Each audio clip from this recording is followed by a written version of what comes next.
The Battle of Emmendingen was fought between the French army of Rhine-Moselle under John Victor Marie Moreau and the Austrian army of the Upper Rhine commanded by Archduke Charles, Duke of Teschen. The Austrians won the battle and forced the French to withdraw to the south, where the Battle of Schliengen was fought 5 days later. The action occurred during the War of the First Coalition, the first conflict of the larger French Revolutionary Wars. Emmendingen is located on the Elz River in Baden-Württemberg, capital of the district Emmendingen of Germany. It is located at the Elz River, 14 kilometers north of Freiburg im Breisgau. Background: at the end of the Rhine campaign of 1795, the two sides called a truce in January 1796. This agreement lasted until the 20th of May 1796, when the Austrians announced that it would end on the 31st of May. The coalition army of the Lower Rhine included 90,000 troops. The 20,000-man right wing under Duke Ferdinand Frederick Augustus of Württemberg stood on the east bank of the Rhine behind the Sieg River, observing the French bridgehead at Dusseldorf. The garrisons of Mainz Fortress and Ehrenbreitstein Fortress counted 10,000 more. Charles posted the remainder of the Habsburg coalition force on the west bank behind the Nahe. Dagobert Sigmund von Wurmser led the 80,000-strong army of the Upper Rhine. Its right wing occupied Kaiserslautern on the west bank, while the left wing under Anton Stary, Michael von Froelich and Louis Joseph, Prince of Condé, guarded the Rhine from Mannheim to Switzerland. The original Austrian strategy was to capture Trier and to use their position on the west bank to strike at each of the French armies in turn. However, after news arrived in Vienna of Bonaparte's successes, Wurmser was sent to Italy with 25,000 reinforcements.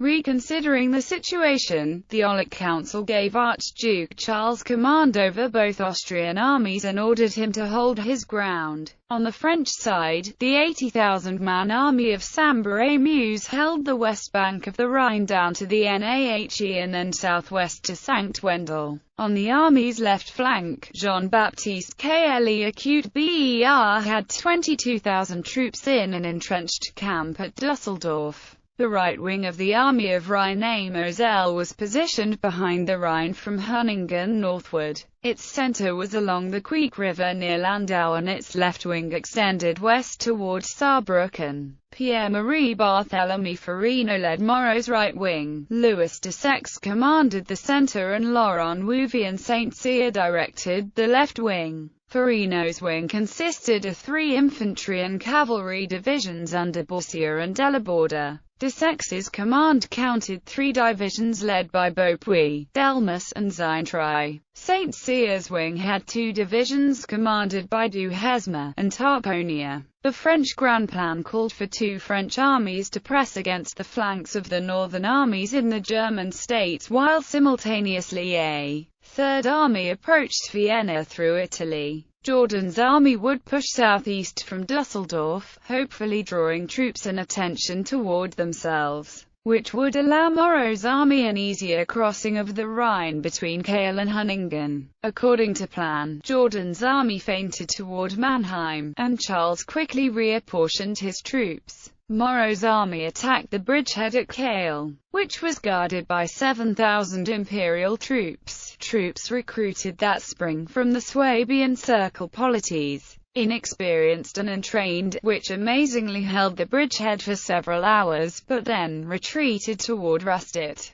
On June 23-24, Moreau reinforced the bridgehead with his forward guard. After pushing the imperial militia from their post on the bridgehead, his troops poured into Baden unhindered. Similarly, in the south by Basel, Farino's column moved speedily across the river and proceeded up the Rhine along the Swiss and German shoreline, toward Lake Constance and into the southern end of the Black Forest. Anxious that his supply lines would be overextended, Charles began a retreat to the east. At this point, the inherent jealousies and competition between generals came into play. Moreau could have joined up with Jourdan's army in the north, but did not. He proceeded eastward, pushing Charles into Bavaria. Jourdan also moved eastward, pushing Wartenslebens autonomous Gaur into the Ernestine duchies, and neither general seemed willing to unite his flank with his compatriots. There followed a summer of strategic retreats, flanking, and re-flanking maneuvers.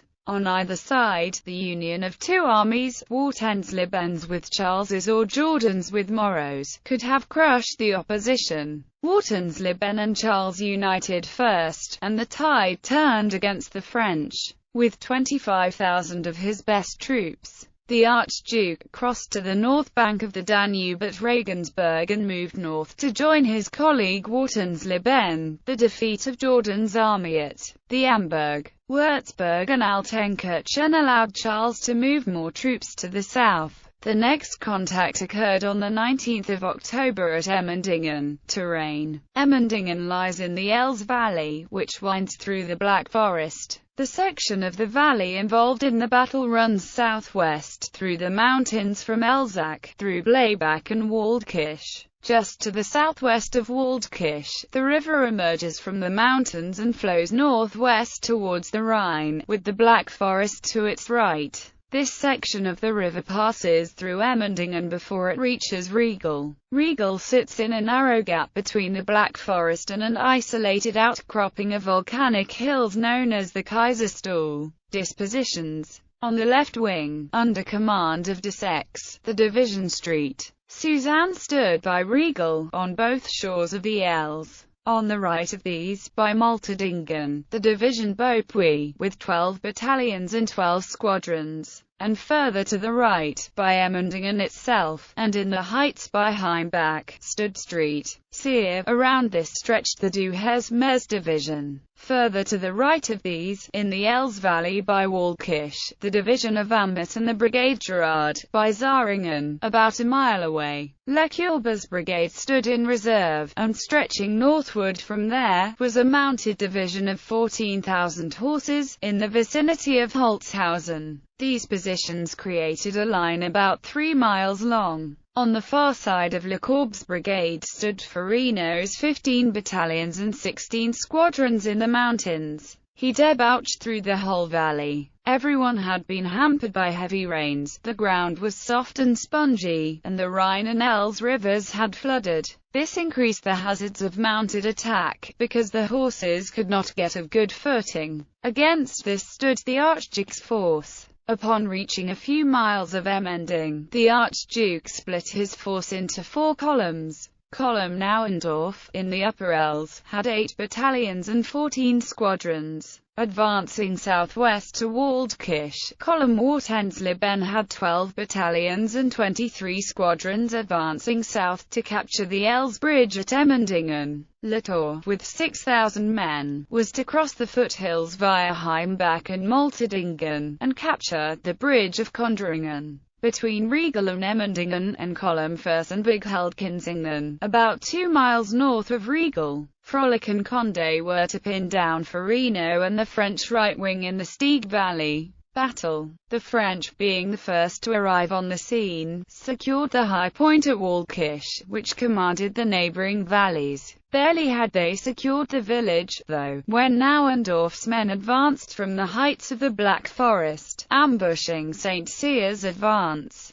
On the left, Beaupuy had taken Deccan's place with the advance guard, after the general had fallen from his horse. Latour's columns attacked Beaupuy at Matterdingen, killing the general and throwing the column into confusion. In the centre, French riflemen held up 2 of Wartensleben's detachments while his 3rd detachment struggled over muddy, nearly impassable roads. Once this detachment mastered the roads and arrived at Emmendingen, the French retreated across the river, destroying all the bridges at Matterdingen.